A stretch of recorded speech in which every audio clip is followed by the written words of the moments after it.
This is the Transforming Anxiety Podcast with Kelly Hanlon McCormick, and today is episode number 212, Finding Your Story. Welcome to Transforming Anxiety. I'm your host, Kelly McCormick. I'm a mom to 2 boys, a wife, friend, daughter, and sister, and I'm a certified life coach, yoga teacher, and soon-to-be mindfulness meditation teacher. I'm no stranger to anxiety, and I'm here to teach you how to manage your mind and your emotions so that you too can transform anxiety into calm, peace, and whatever you want for your life. I'm so glad you're here. Hey there. Welcome in today. It's spring break here. Finally. I feel like we have a really late spring break this year, but we finally made it. So I'm coming at you short and sweet with this one. We're going to do this spring break style, and I'm just going to keep it kind of succinct today, which is okay. This topic, honestly, this doesn't need to be over-talked.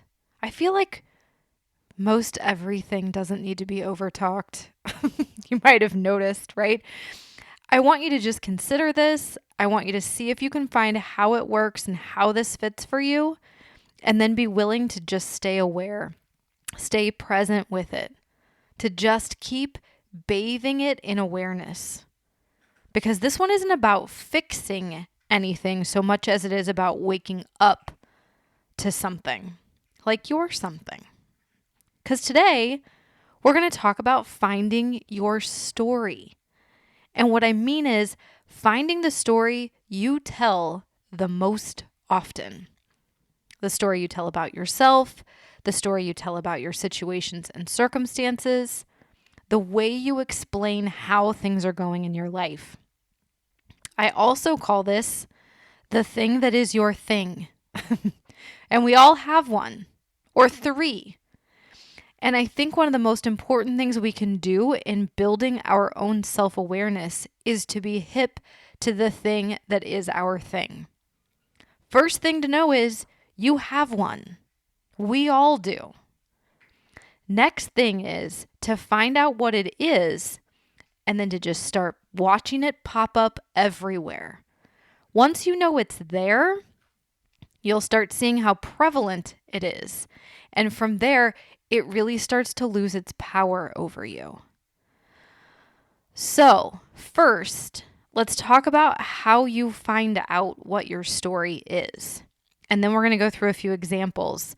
I'm going to share some of the most common stories that I hear from students, because here's a little trick I've found from where I'm sitting as a teacher, as somebody who's lucky enough to be able to talk to so many of you, to work with so many students. There's only a few stories out there. There are different circumstances, there are different details, there are different day-to-day routines and geography and jobs and families and bodies and likes and dreams and all of that stuff. Yes. But we're all human. And these stories are very human stories. And there's only a few of them out there. So after we talk about how to find your story, I'm going to give you a super quick and dirty way to do that. We're going to identify your story. Then we're going to talk through a few examples, and I just want to help you see, kind of help shortcut you there, see if any of those sound familiar to you. All right? My hope is that by the end of this episode, you actually may have a fairly good handle on what your story is, so that you can start looking for it, so that you can start witnessing it. And most importantly, so that it doesn't have so much sway over your life.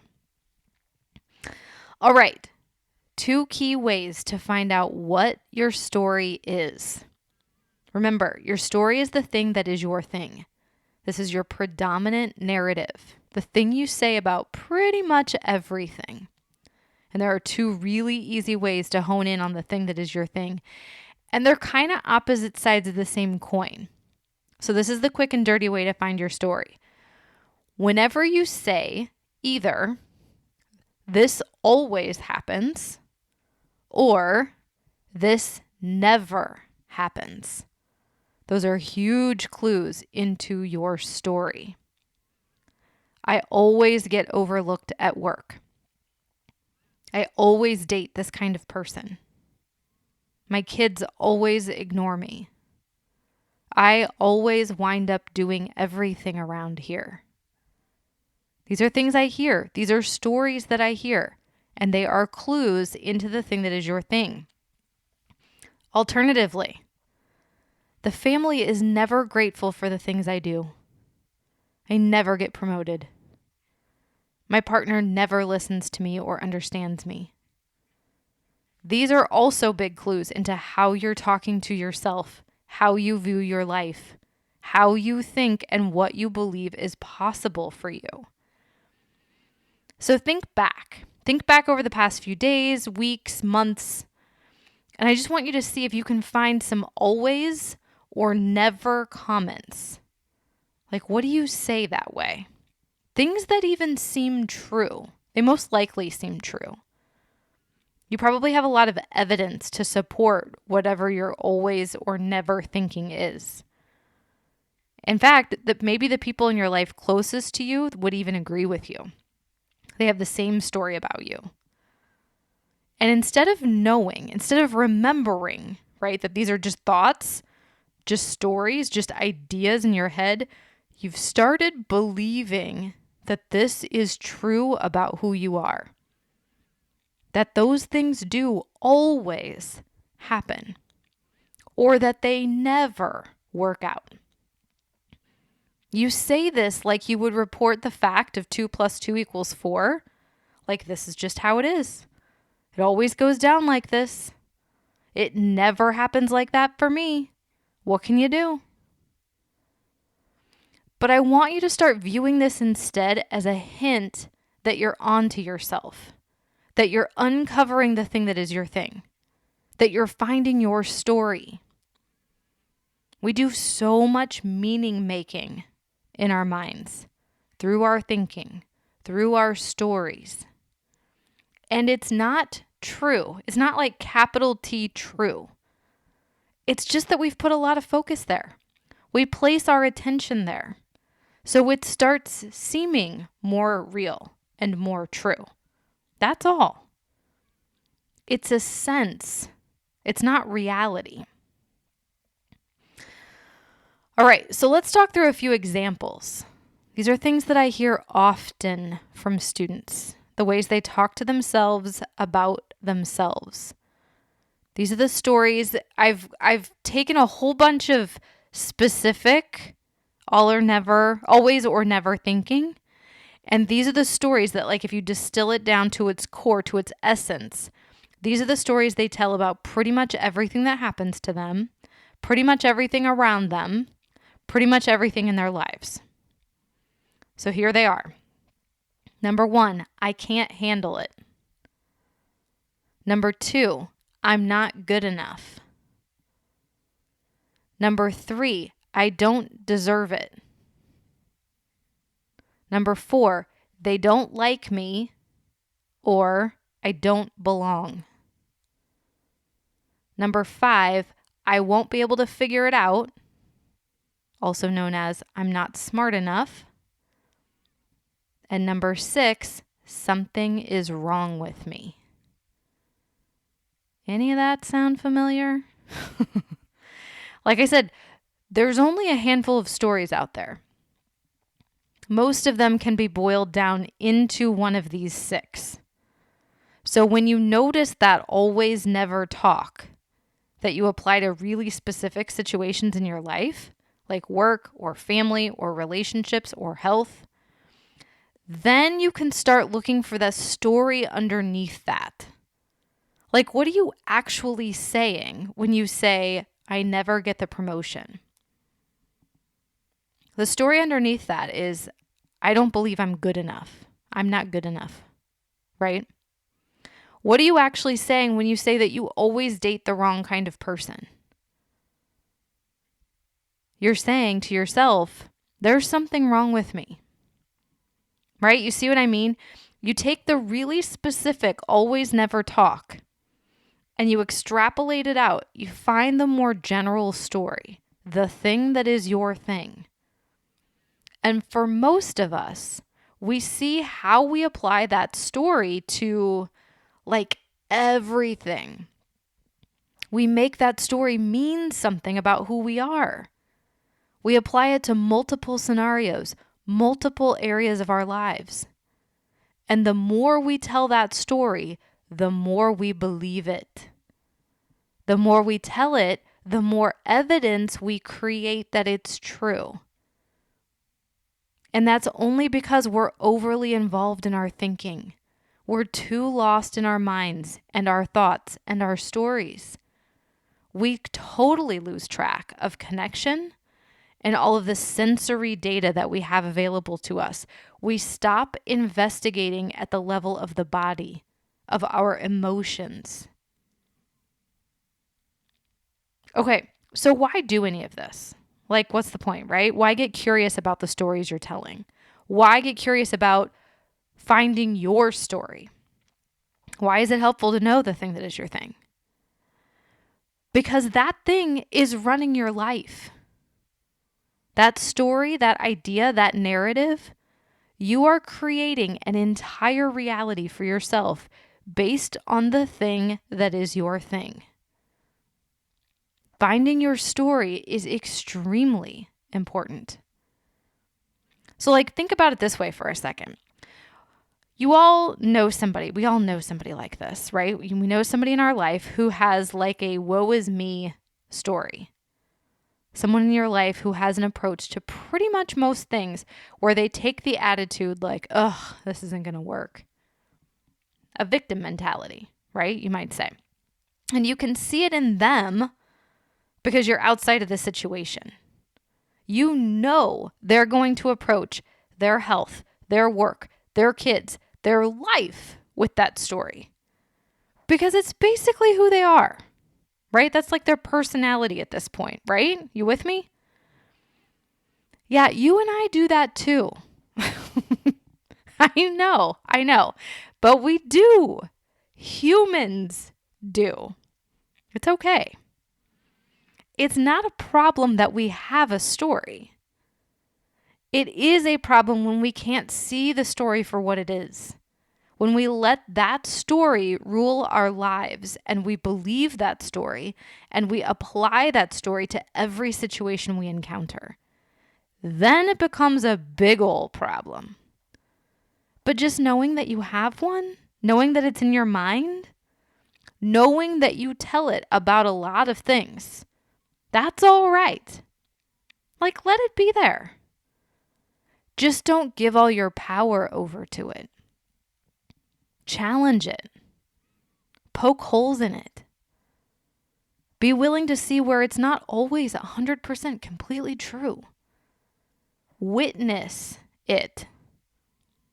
Just watch it try and be in charge, but don't let that story take over your life. I talk to students every single week who feel powerless in some way. They feel anxious, they feel stressed, they feel full of self-doubt, and so many times it's because they're lost in a story they're telling. It's not true. It's only happening in their minds. But it seems true. It seems real. They've started to really believe it, and they feel so stuck because that story, it's always a dead end. It's always a cul-de-sac of shame, of worry, of overwhelm, of anxiety. They tell that story, they believe it, they retell it, and they trap themselves with it. It's no good. But when you start seeing the story that you apply to pretty much everything is just a story, then you get to take control back. You get to say, oh, wait, no, that's not how I want to say that. That's not how I want to think about myself, about my relationships, about my work, my body, my health, my parenting, my dreams, my goals. Nope. I want to think about that stuff in a totally different way, or even a slightly different way, a better way, a way that opens up a way that expands to possibility and opportunity, not a dead-end cave. No. So that is why you want to find your story. That's why you want to observe how it's running rampant in your life and then right-size it. Or more likely, downsize it. You can let it be there. I've found, honestly, it isn't always helpful or even possible to let the story go. We're just too human to get all the way there. But you can get perspective on it. It can become something that it's like, oh, that old story, like that thing again.